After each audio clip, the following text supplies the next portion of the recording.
After a much-needed day off, the Dodgers back home on a perfect evening in Los Angeles. The battle for NL West supremacy is on. Dodgers and Padres playing the first of three in a massive series that will go a long way toward deciding the division title. First pitch coming up right here in 60 minutes. Hi, everybody. Welcome to Leadoff LA. John Hartung here alongside Jerry Hairston Jr., Nomar Garcia-Parr. You see these hats right here. It is Demon Slayer night, so we have a huge crowd arriving early for this one tonight. And also, as you may have noticed just moments ago, we have our first ever live drone shots coming to you courtesy of Luca, who's operating that drone right now. Jerry, just really cool thing to add to our broadcast here tonight. Look at that perfect shot right there. You have the LA skyline right behind Dodger Stadium. I mean, a thing of beauty. LA, the city of angels, picturesque. Listen, it's a big night tonight. I mean, today it's Demon Slayer night. You got Tanjiro Kamado on the front there. Everybody's really excited to get that. And then we're also hoping that the Dodgers can be Padre Slayers today. Get the job done and take care of business. I'm here for you, Jerry. Nomar on his A game right out of the gate. Little speaking of that Dodgers-Padres series, they're meeting up for the first time in almost 2 months. The Dodgers won 5 out of the 7 meetings from San Diego back in June. Padres averaging more runs per game, but only because one of their 2 wins was extremely lopsided. The Dodgers out-homered them 7-4. Neither team really had great pitching in those previous 7 meetings. And the Dodgers, yes, they have handled their business against the Padres so far this season. They won 2 out of the 3 games in San Diego, 3 out of 4 here in Los Angeles. But this Padres team, Jerry, they're coming in hot. The Dodgers, we know, they've been in a funk for the better part of the last month, maybe 5 or 6 weeks. It would be a really good time for the Dodgers to snap out of this over these next 3 days. I think it would be a great time. First and foremost, John, you mentioned it. This team, this Dodger team, has had their way with this Padre team so far this season. But the Padres, as you mentioned, they are red hot. They're a talented group, and they got a whole lot better at the deadline. So they're riding high. They're a confident group as well, feeling that they're the team to beat in the NL West. It's up to the Dodgers to kind of make sure you hold serve here at Dodger Stadium. Of course they're feeling confident, and they should feel confident. They're in first place.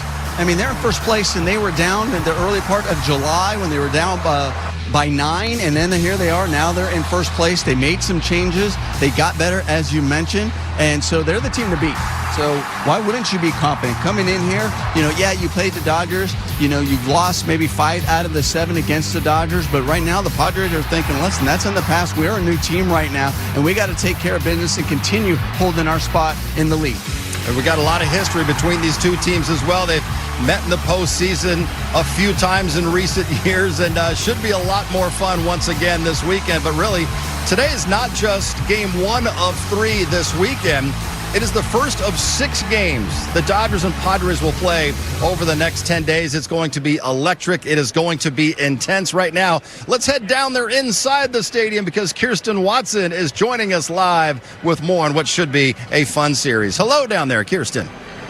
Hi, John. Yeah, when we look at this matchup, even Dave Roberts today was asked, so is it coming at the right time? Of course, we know the Dodgers are battling quite a few injuries, and there's a feeling of urgency in this clubhouse as they're looking to get back on track. They were just swept in Anaheim by the Angels. So we've been seeing some good quality parts of the game and different outings from different guys, but it hasn't been a succinct, just complete baseball game just yet from the Dodgers. Dave Roberts today, he talked about just feeling that sense of urgency to get going and how he looks to manage this series against the Padres, and how with having Clayton Kershaw on the mound, how he is the guy to set the tone in this one.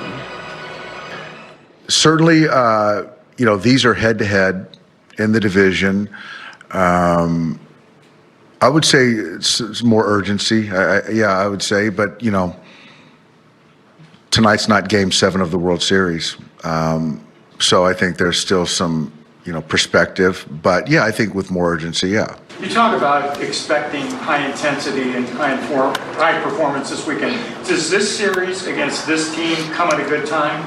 Yeah, I think that's fair. And high intensity is not always overt. You know, high intensity is also focus. And so I do think that, you know, there's some things that we can get that tightened up. And when you're playing against a really good ball club, and it's going to be 50,000 plus here, excited fans, that kind of heightens intensity and focus. So I do think it's at a good time. Yeah. Is this the right guy to have on the mound for this type of game tonight? I think so. I think so. We were talking a little bit today about intensity, and there's just no one more intense or focused than Clayton. And so he has a way of elevating people's focus and play. And so to have him tonight, first game of this series, he's the perfect guy. Yeah. Like Dave Roberts was saying, when it comes to this matchup, we know it's going to be intense, but what he hopes to see from that intensity is just the focus from his guys. Clayton Kershaw will absolutely set the tone. He's coming off of a great outing against the Blue Jays in a fun one in which it was him against Max Scherzer, but today against the Padres, he knows what he has to do. There's obviously a lot of familiarity with this matchup, but the hope is just to get a complete baseball game. The offense to get going early for Clayton Kershaw, again, to set the tone, and then for there to be the defense and a quality outing from the bullpen. If they can do that, they do hope they can get back on track, but the focus for this group is just a day-to-day mindset. They don't want to get too far ahead. They're not looking at the standings. There's no panic. It's just one day at a time, guys. But a little more importance on this Kershaw Appreciation Day. Kirsten, thank you very much. Right now, let's get... Well, ShoheiOhtani started the month of August with a 12-game hitting streak. He's hitting above 400 in that time. He's got an extra base hit in 8 games in a row after he tripled on Wednesday. And he, of course, will lead things off for the Dodgers with this order presented by your Southern California helpful Honda dealers. Betts and then Smith with Freddie Freeman, Tasker Hernandez, and Andy Pages, Conforto, Freeland, and Rojas. And thank you, Shohei, for letting us finish that graphic. Before he sets his sights on Wandy Peralta, who's going to work as the opener in this game. It was supposed to be Michael King tonight, but Michael King placed on the injured list with a sore knee. And so Peralta will work at least an inning, and then Randy Vasquez to pitch the bulk. If this is 3 up, 3 down, he might work through Freddie Freeman and take the first hitter of next inning. But it's interesting they'd have him out there because he's left-handed, and you've got 2 left-handed hitters in the first 4 of the Dodgers. Vasquez already up, though. Peralta this year, sorry, Joe, has a reverse split, so they want him in there because of the lefties, but they're hitting higher than righties. 34 years old in his 10th year. He's having a great season. Had a +6 ERA in early May, but he's got a 183 the last 3 months. Downstairs to Otani. Hadn't really mattered who's come out of that bullpen. I don't know if he's starting, but he's a reliever. The pen for the Padres has been their biggest strength. #1 in the majors this year. 2-2. Ooh, got squeezed. Ball 3.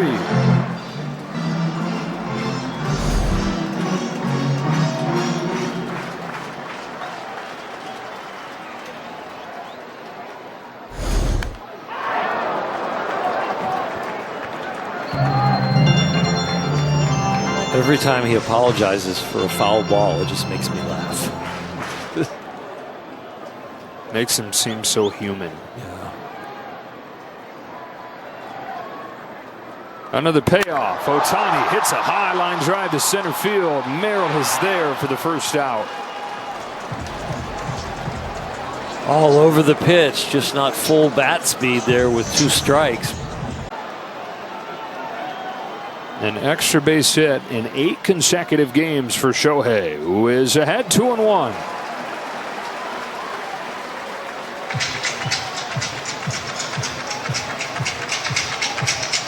Bottom of the order has loaded the bases.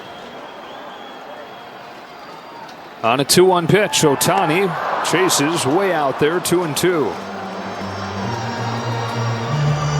Good movement on this pitch.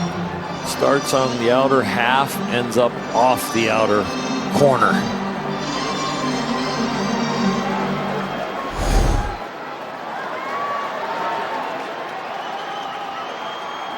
Vasquez throws. Otani reaches out, pulls it to second. Cronenworth to second for 1, late to first, and the game is tied.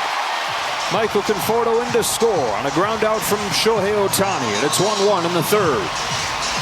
Yes, they get the 1 out. It is at second, but the Dodgers have only 1 out on offense and a man on third, so a chance to have an effective out right here with Mookie up and lead in this game.